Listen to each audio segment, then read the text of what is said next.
I did take geometry, but as I recall, the tangent and all that stuff didn't fit. So anyway, actually, I think this might even be a little better around. So you never know what happens. Something happens. In any case, my topic today is existentialist thought in the life and works of Albert Camus, which might lead some of you to ask, why? To which I reply, first, that while the terms existentialism and existentialist have become fairly common in our intellectual vocabulary, there's still some confusion, and as we'll see, reasonably so, concerning what they actually mean. How many people here have heard the term, or how many know what it really means? Kind of, right? Okay. So I thought this might be a good time to discuss this in a public forum. And when it comes to Camus, since he was primarily a literary artist rather than strictly a philosopher, it makes the ideas relatively convenient through his works of fiction. So I thought this would be a good source to examine an example of existentialist ideology. Camus was no saint. He liked women. Women liked him. Some issues over that, I know, in terms of his numerous affairs. But if we take the words of the biographer Oliver Todd, I think it's important. Because Camus sort of has a sort of nobility about him, which makes him very popular to both young and old. He says, Camus refused politics without morality, which was quite easy to do following the war and during the war, especially when it came to communism. Nothing permits us to despise Camus, and there are many reasons to admire him. His endearing human warmth and goodness embarrassed some thinkers. Vulnerable, he was faithful in friendship and loved despite his numerous affairs. He gave an encapsulated view of his beliefs when he wrote, "No great work has ever been based on hatred or contempt. The true creator always reconciles people through some part of his heart and life." And I think that's why Camus is so admired, his attempt and ability to do that. So, existentialism, what is it? Here we automatically have a problem. Mainly because definitions vary, and this is due to the fact that existentialism was not, nor is, strictly speaking, a philosophical school, but rather an intellectual movement whose representatives tend to share certain common characteristics of thought. Names generally associated with existentialism: Fyodor Dostoevsky, Soren Kierkegaard, Friedrich Nietzsche, Franz Kafka, Martin Heidegger, Jean-Paul Sartre, Simone de Beauvoir, and Albert Camus. And among these, only one, Sartre, initially accepted the label, only reluctantly, and then later rejected it. So technically, there are no existentialists. Some critics see existentialism as primarily a literary and artistic movement that emerged after World War II as a reaction against traditional philosophy and theology. That's one way to think of existentialism, a reaction against the traditional modes of thinking that were common, making it a counter-philosophy beyond strict definition. Some say that it only really belongs to Sartre, Camus, and Simone de Beauvoir. Others insist on the larger group that I mentioned earlier. In any case, there are some common characteristics, and we'll try and look at these before we move to Camus specifically. But we must remember there were disagreements among them. So much so that if you look at that list that I gave you, it includes both religious thinkers, Kierkegaard and Dostoevsky, and declared atheists Sartre and Camus. So that seems to some people to be a fairly distinct difference. But in their approaches, there are some commonalities. So what are some of these common characteristics? The first is the insistence on the primacy of existence over essence. You all know what that means. I'll try and help you. It's sometimes said, if you read for a quick, existence precedes essence. Indeed, this was what Sartre said about existentialism. But what does that mean? For our purposes, it essentially means that unlike other objects, for example, this podium, that chair, the chairs you're sitting in, which have a predetermined definition. A chair is a chair by definition, right? The chair can't choose not to be a chair. I don't think so. Human beings are not like that. Human beings have no defined essence. They exist first and then create their own essence through choice. You see the difference? So objects have essences. This is what Plato talked about. The essence of that chair is an idea of the chair. That's just the existent chair which comes after the essence. What existentialists are saying is that when it comes to human beings, that is not the case. Existence, you exist first. Then you create who you are, your essence. This was very much in contradiction to the normal philosophical view through much of Western history, which is Platonic. That there's something essential about everything, and the individual existences are not really real. They're just fleeting. In this regard, Sartre stated, if man is indefinable, it is because at first he is nothing or no thing. Only afterward will he become something, and he himself will have made what he is. For example, I define myself as a teacher, but I was not predetermined to be a teacher. I have no teacher essence. I made decisions in my life from my existence towards my own definition. So do you get that basic difference? It has a lot of implications if you think about it, because the essence tends to be much more metaphysical and abstract.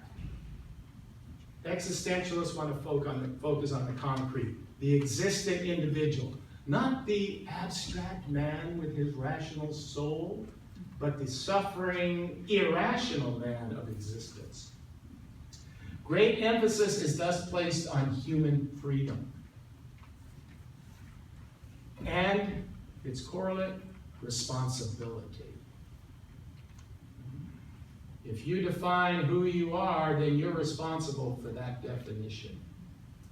In the old system, God was responsible for all definitions because God created everything. Here, in this view, human beings create who they are, and therefore they are responsible. No one or no thing makes you are what you are without your permission, said Sartre, which was actually referring to a Greek philosopher, Epictetus, who said the same thing. And for those of you who know who Eleanor Roosevelt, she put it in the sense that no one can make you feel inferior unless you allow them to. So this is, and see, this is with some notion that as far back as Epictetus, we have existential thought.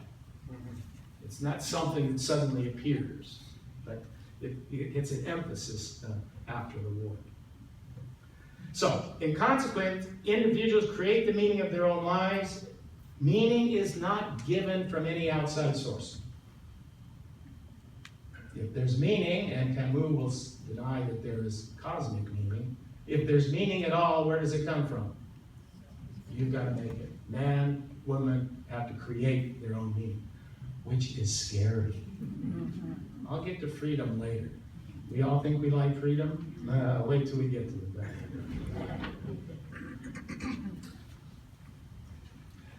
So there's a general skepticism, in fact, among existentialist thinkers, about any attempt to describe universal meaning. Meaning comes from existent individuals. There isn't some big system out there, whether religious or political. And this makes existentialists opposed to systems, especially, as we will see in Camus' situation, totalitarian systems, which want to define everything from A to Z, including human beings. Moreover, a system wants to pigeonhole an individual. That's what systems do. Systems tend to be rational. Everyone has to fit in their right spot.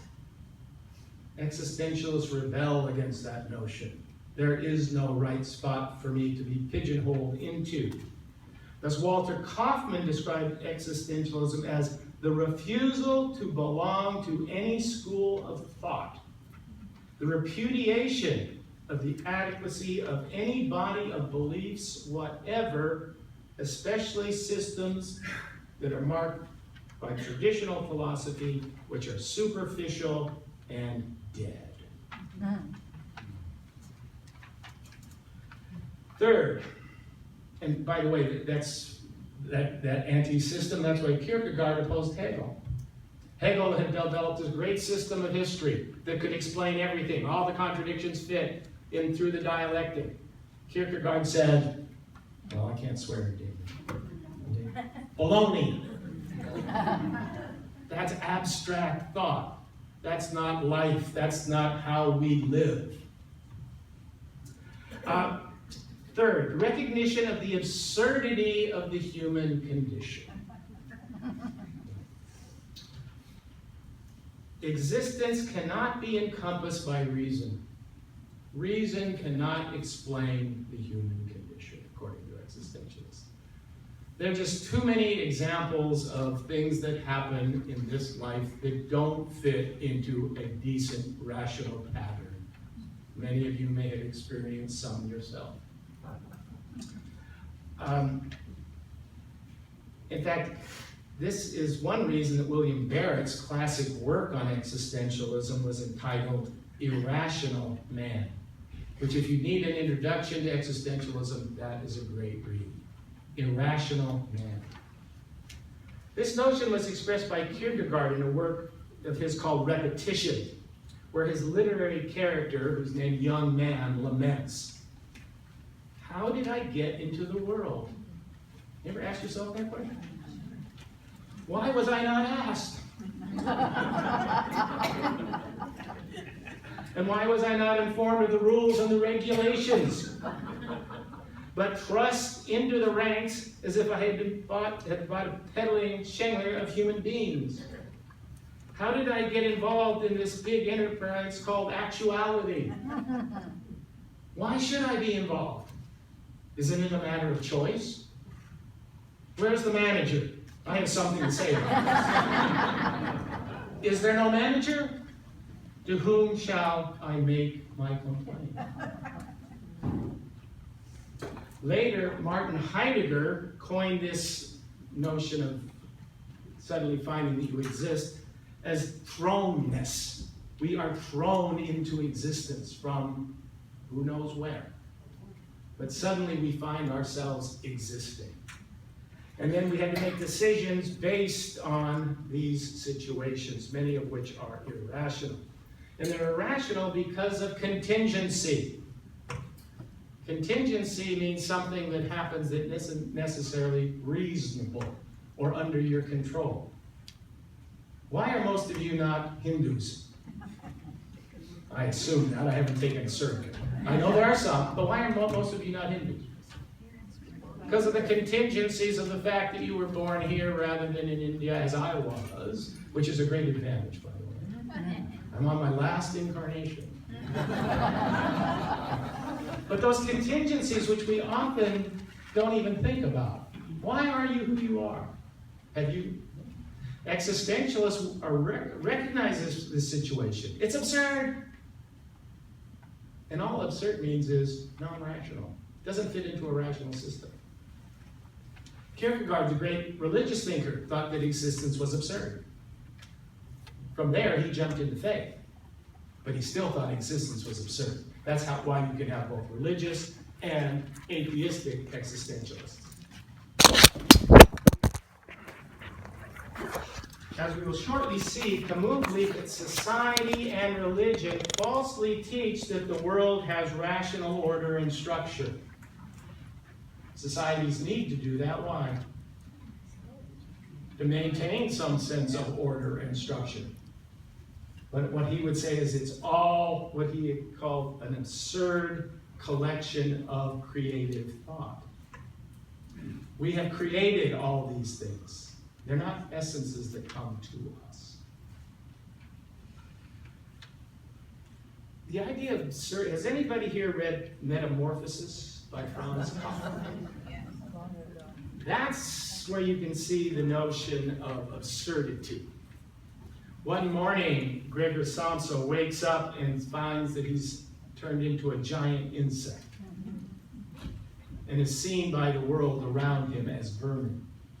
Now, don't take this literally, but what is being said there, that suddenly he's aware of the absurdity of things and also the way people see him. And so that's a very good example. Finally, existentialist thought tends to emphasize certain psychological states, such as anxiety, dread, and guilt. Just read Dostoevsky. Yeah. These are results. Is there a connection here? There's a connection. These are results of an acute awareness of the previously mentioned emphasis on human freedom. Freedom brings with it anxiety, because you have to make decisions, sometimes pretty horrendous decisions, in absurd situations perhaps. And who's responsible for them? You. Also guilt. Freedom brings guilt. Choice brings guilt. And I'll talk about that more later, because Camus really focuses on that in his last novel.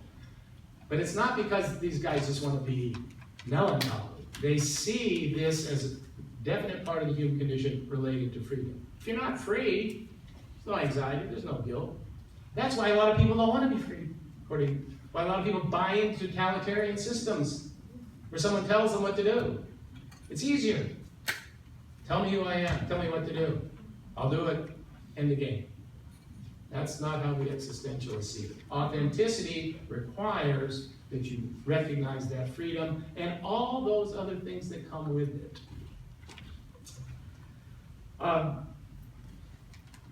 Kierkegaard claimed, in fact, if I can believe that I am rational and everyone else is rational, then I have nothing to fear and no reason to feel anxious about being free. But if that's not the case, are we all rational? Are all the people you come into contact with going to be necessarily rational? Perhaps this is one reason Nietzsche claimed a healthy human being had to be able to forget. Forget what you've done or have not done. Because guilt comes with decisions of doing and not doing. If you can't forget to some degree, you're going to probably, if you're constantly aware of all the implications of all the decisions you ever made, that could be quite horrific. Okay. Another reason, and then we will get to Camus. I promise. But I think it's good to set this background, because then his ideas, you can see them in terms of a larger framework. As a result, there's a stress also on what is called authenticity. Being honest. Not on truth, because truth is hard to determine. Most people can argue for a truth one way or another, and you can sit around a table and debate forever. But everyone, according to this, can be honest.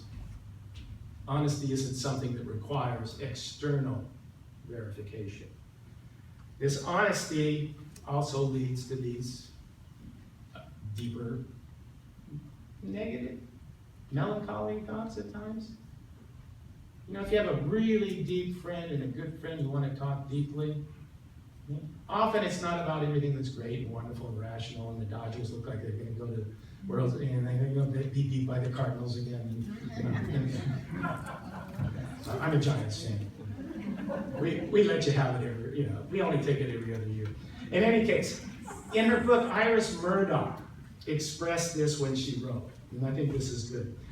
Traditional British empirical philosophy, which was the standard philosophy of the time, is a world in which people play cricket, cook cakes, make simple decisions, remember their childhood, and go to the circus. Not the world in which they commit sins, fall in love, say prayers, or join the Communist Party.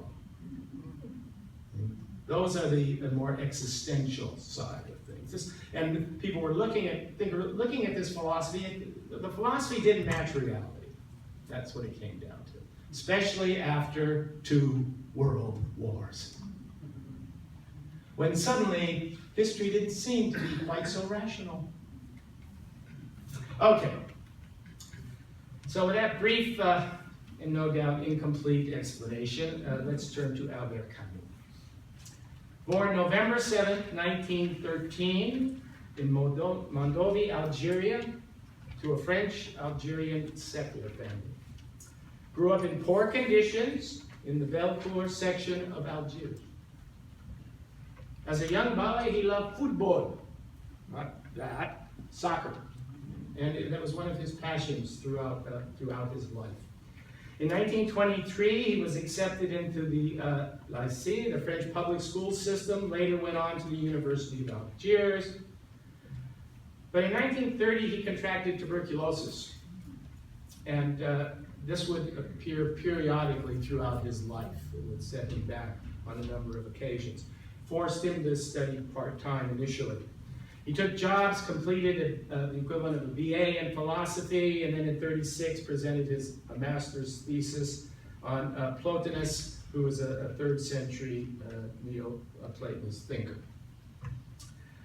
During this period, he married Simone He, but her morphine addiction would eventually undermine the marriage, and they were divorced 2 years later. He joined the French Communist Party in the spring of 1935, despite claiming not to have read any of Marx and not to have read Capital. He would later claim that he saw this decision as a springboard to the future. In other words, he was not a committed ideologue as a communist. He saw communism as at least a system that was revolting against the status quo at the time. He then joined the Algerian People's Party, which resulted in his being denounced as a Trotskyite and expelled from the party in 1937. Thereafter, he became associated with the French anarchist movement. These years saw his involvement in both theater and journalism. That's how he got his start. In 1935, he founded the Workers' Theater, and from 1937 to 1939, he worked for a socialist newspaper. In 1938, he wrote his first play, Caligula. It was later performed, it wasn't performed until 1945. The play begins with the death of Drusilla, the Roman Emperor Caligula's sister lover. Sister lover. It appears, and this is based on historical claims by the Roman historian Suetonius, that Caligula was trying to reenact the Isis-Osiris myth within his own bedroom.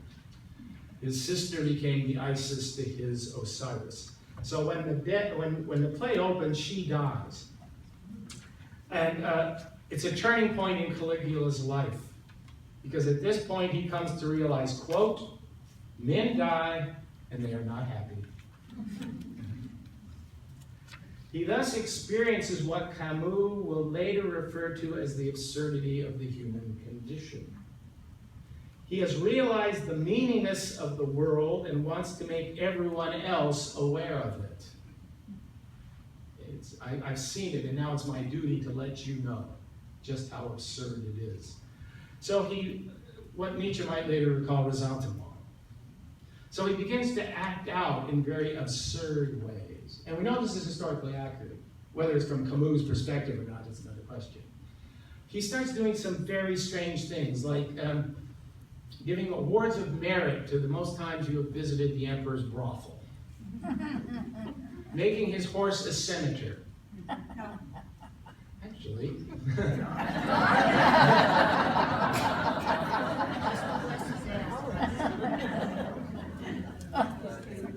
And openly seduces senators' wives in front of them. Now remember, he can do this because by this time the Roman emperor is seen as a god. You gotta remember that. The Roman emperor was a god. In fact, the first reference to the Son of God was to Augustus. So in any case, he starts making these ludicrous decrees, etc. When it's pointed out to him that he is a terror to the people, he seems surprised, saying that he was only trying to give them a gift so that they could understand the meaninglessness of life as he does. A rather absurd notion. You've got to remember, behind this there is an absurdity. Don't expect this to make rational sense. It's pointing out that one way to confront the absurd, as Caligula does, is to just go completely bonkers. That's not Camus' idea, by the way. But he sees that as a possibility. If life has no meaning, if there's no purpose, then let's go. And I can do anything I want, especially if I have the what? Power to do so. Okay? So he's not presented as a hero, but as an example of the crisis facing humanity. Because we must remember at this time, there were a number of individuals on the political scene with power who were claiming some very high utopian ideals, which were basically absurd. Mussolini bragged about building a new Rome. Hitler guaranteed an Aryan Empire.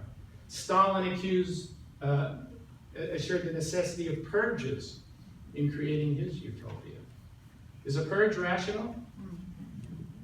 It is if the system is this, and this is the end, and that's all that's important, anything necessary to get there, or anything that's countering that, should be what? That's a very rational view. It's rational but absurd at one level. So this is what the play was trying to do, I think. Point out this, both politically and individually, the absurdity, and one possibility, which Camus, it's always dangerous to assume that the characters in a play or a novel represent totally the author. That's a big mistake. We'll see that in The Stranger too. Because what Caligula here represents is one really terrible possibility of the absurd, which was actually being acted out politically around the world. So after the outbreak of World War II, Camus goes to Paris, arriving there in March of 1940 during a period which was called the Phony War. That time when after the invasion of Poland, and thought for a period of time, the Germans didn't move into Belgium or France, and people thought, well, maybe that's the end of it. So he goes there, and he gets a job with a magazine, Paris Soir, and he was in the city when that war ends and the Wehrmacht march into Paris. In December of 40, he married Francine Fauré, a pianist and mathematician, although in perhaps rather absurd reasons, he was not favorable towards marriage, calling it an unnatural institution. In 1945, she gave birth to twins, Catherine and Jean. Those were his twin